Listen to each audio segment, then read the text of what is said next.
Quintillion. Radio X. OK, on est de retour sur Radio X en ce lundi, mois d'août. Écoutez, la vie reprend. Les gens, beaucoup sont retournés au travail. Tant mieux, j'espère que vous êtes de bonne humeur. Toute la gang est là. Jerry est dans le studio de Radio Pirate. Camille est à Radio X. Je suis dans le studio floridien que j'ai refait cet été. Très beau. Et regarde, ça roule. Mon ami Dom Gagnon me dit tout roule bien. Ma blonde me dit ça sonne bien. Elle dit on a l'impression que tu es à Québec. Donc, tant mieux, vive la technologie.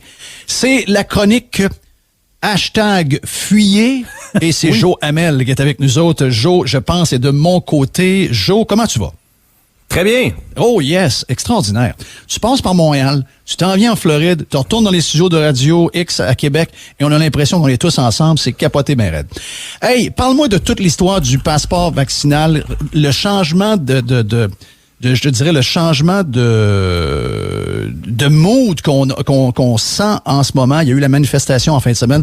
Comment le premier ministre a pu arriver à cette, je te dirais, à cette idée qui est utilisée peut-être en France? On a la région de New York qui va faire la même chose. Le Canada en entier a décidé que c'est non. La grande majorité des États américains, c'est non. La grande majorité des pays européens, c'est non. Comment il a pu en arriver là? C'est quoi cette fixation-là d'essayer de diviser autant les gens?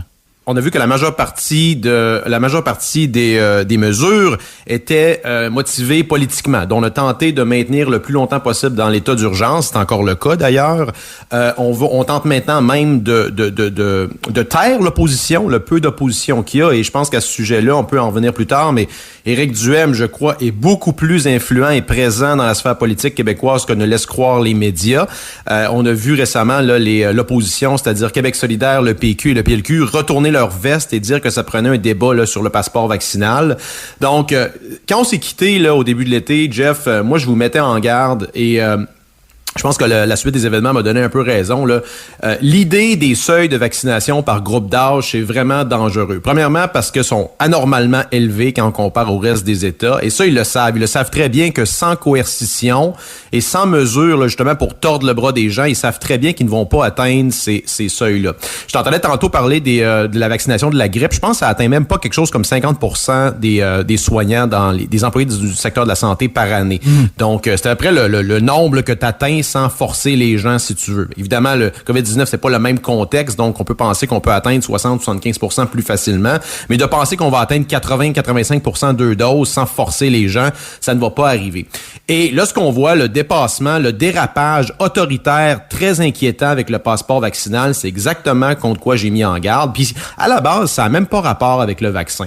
Parce que, je veux dire, à peu près tout le monde, comme je te disais, que je connais et que il y a beaucoup de gens qui étaient à la manif qui sont vaccinés. L'enjeu, c'est pas la vaccination, c'est le cadre autoritaire et arbitraire que ça l'impose sur la société. Oui. Et on sait très bien par la suite que ça ne va pas en rester là. Ça va être quoi par la suite? Ça va être, est-ce qu'ils vont utiliser ce médium-là, le médium du passeport vaccinal, pour instaurer d'autres restrictions? C'est très, très inquiétant. C'est pas du tout dans la lignée de ce qu'on s'attend d'une société démocratique. Et que vous soyez à gauche ou à droite, ça n'a pas d'importance. C'est vraiment un dérapage inquiétant et on doit s'opposer à ça. C'est une ligne dans le sable, à mon avis, qui est très claire. Là.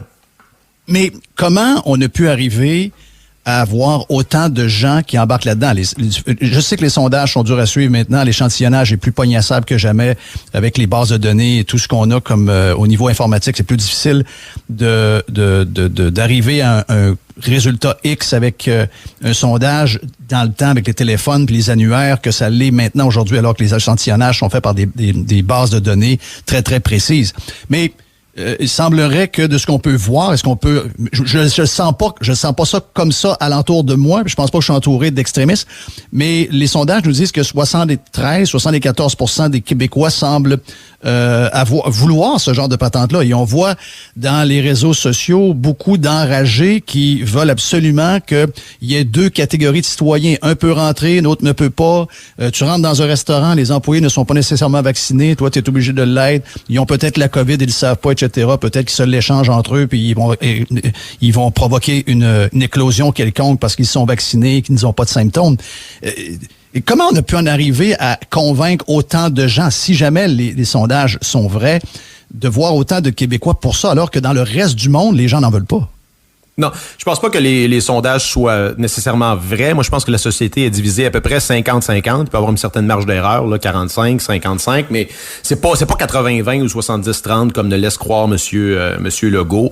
Je pense que le coupable là-dedans, le coupable numéro 1, ce sont les médias. Les gens de bonne foi regardent, tu sais, les gens qui ont pas le temps d'être là-dedans à temps plein, je veux dire, regardent les médias de bonne foi, regardent aussi ce que les gens portent encore attention à ce que le gouvernement dit, là. C'est quand même une autorité. Je veux dire, nous, on est quand même relativement sceptiques et on prend tout avec un grain de sel et on analyse, mais beaucoup de gens, ce que le gouvernement dit, tendent à prendre ça pour du cash. Donc, d'où l'importance des mots utilisés. Et quand on utilise des mots comme état d'urgence, quand on parle de crise perpétuelle, je veux dire, ça a un effet sur les gens, ça. Et le fait de pas avoir d'opinion contraire ou du moins de débat dans les médias, ça a un effet, à mon avis, qui est pervers. Et regardez à quel point et c'est à peu près, je pense que c'est la bonne nouvelle dans tout ça. Regardez à quel point ça s'accélère et que ça devient de plus en plus agressif. Regardez justement ce que vous appelez tantôt les influenceurs. Là, ils sont de plus en plus agressifs. Ils utilisent un langage qui est de plus en plus qui divise. Alors que à l'inverse, ceux qui s'opposent à ça, c'est plus dans une perspective d'union. Et comme tu disais tantôt, là, ça va jamais, ça se termine jamais bien ces discours de division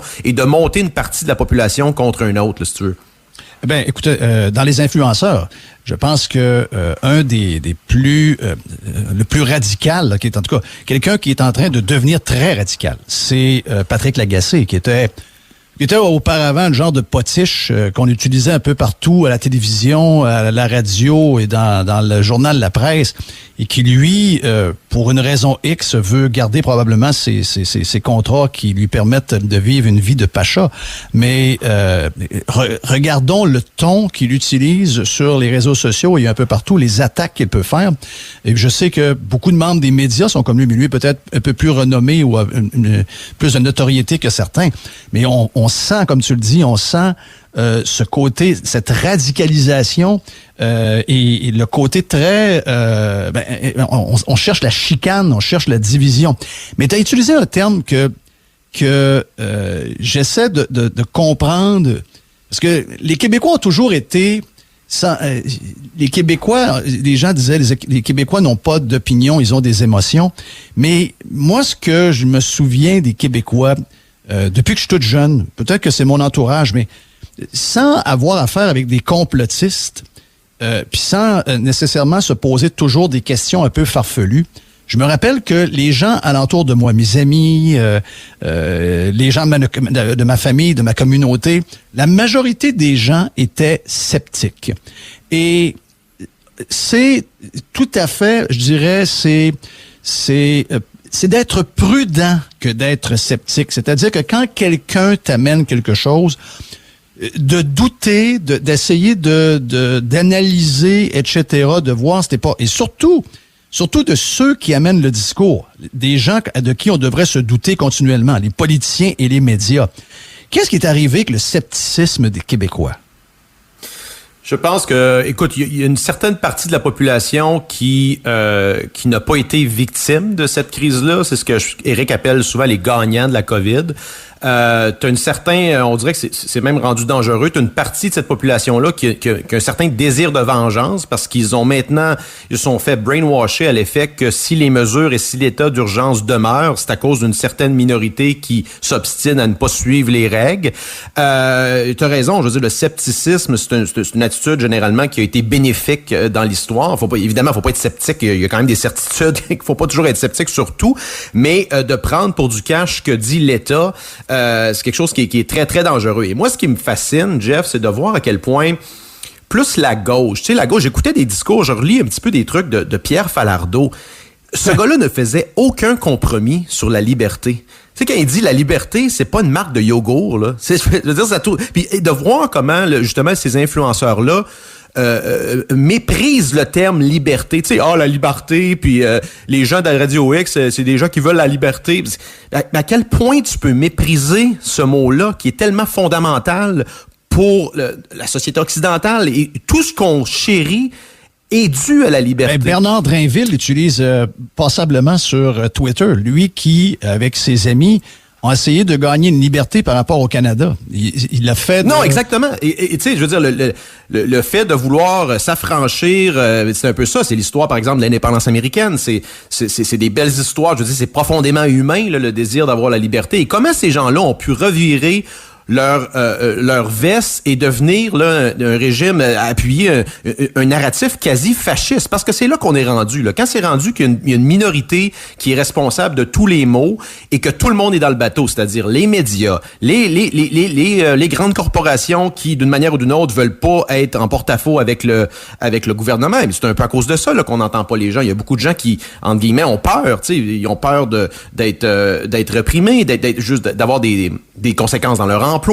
Donc, mais moi, je vous le dis tout de suite, là, si vous êtes dans cette catégorie-là et que vous êtes normalement et que votre instinct, votre réflexe, c'est d'être opposé à ce qui est en train de se passer là et que vous sentez que vous êtes à risque d'avoir des conséquences, les conséquences à long terme, si on continue dans cette lancée-là, là, ils vont être bien pires. Non seulement pour vous, mais pour vos enfants. Là. Le chemin qu'on est en train d'employer, oui, la paix sociale, si on sort pas de cette crise-là, dans les prochains mois, et si on rentre dans l'année 2022 et ça se perpétue, les chances qu'on sorte de ça de manière pacifique sont de plus en plus basses. Là. Oui, oui. Hey, Joe, avant de te laisser juste entendre sur notre ami Éric Duhem. J'ai écrit à Éric Duhem cette semaine. Je l'ai vu à la télévision, à l'Assemblée nationale. Et je sais qu'Éric a ses détracteurs, mais je fais pas partie de ceux-là. Moi, je suis plutôt un admirateur d'Éric. Et peu importe le nom du parti politique, peu importe toutes les étiquettes qu'on a pu mettre ou qu'on va essayer de mettre dans les prochains mois, parlons juste de l'homme. Il m'impressionne beaucoup. Il est plus rassurant et il unit plus que le premier ministre. En fait, je lui ai écrit pour dire, Éric, j'ai vu ton intervention et tu avais l'air d'un PM. Tu avais l'air d'un leader. Vraiment, je le savais qu'il était bon.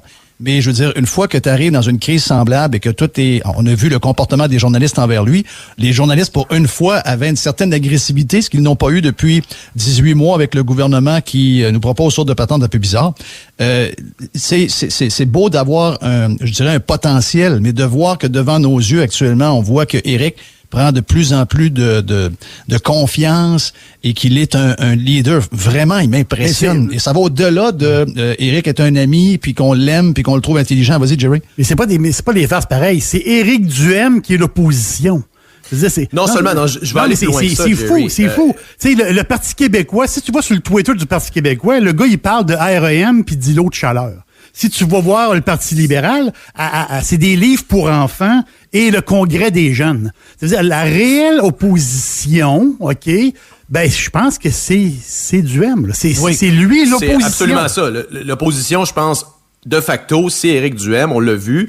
Et je pense que le Parti libéral puis les autres viennent de réaliser que le calcul politique ne marche pas. Là. Si vous prônez les mesures puis les gens... pour courtiser les gens qui sont pro-mesure, ces gens-là, ils vont pas voter pour vous, là, ils vont voter pour la CAQ. Là.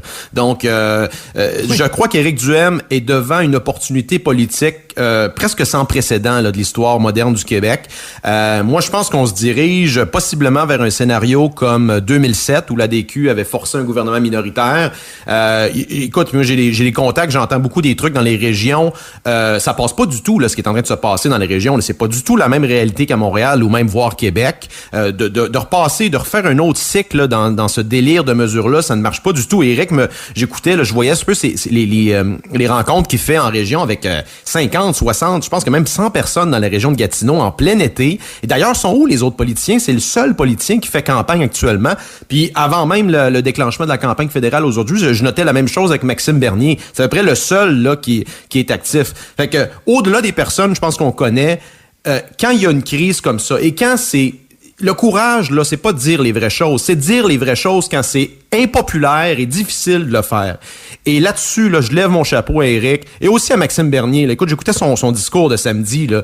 Vous pouvez pas écouter ce discours-là, il l'a sur son Twitter ou son Facebook. Vous pouvez pas être contre ça. Peu importe si vous êtes à gauche ou à droite, c'est un discours qui est rassembleur, qui est pour la liberté, qui représente le fondement même de la société occidentale. Fait que moi, j'encourage, je suis vraiment content de voir où ça s'en va avec Éric. Puis comme je te disais, je suis pas suis quand même enthousiaste par rapport à la prochaine année parce que je sens que les gens se rallient vers la normalité. Et c'est ça, en fait, Éric, c'est qu'il y a juste à faire campagne sur le retour à la normalité. C'est une opportunité incroyable. Exact. J. Hamel sur Twitter, toujours intéressant puis divertissant à lire. Et Joe va être avec nous pour les prochains mois. On va y parler le plus souvent possible quand il est disponible. Thank you, mon ami Joe. Jeff Fillion. Radio X.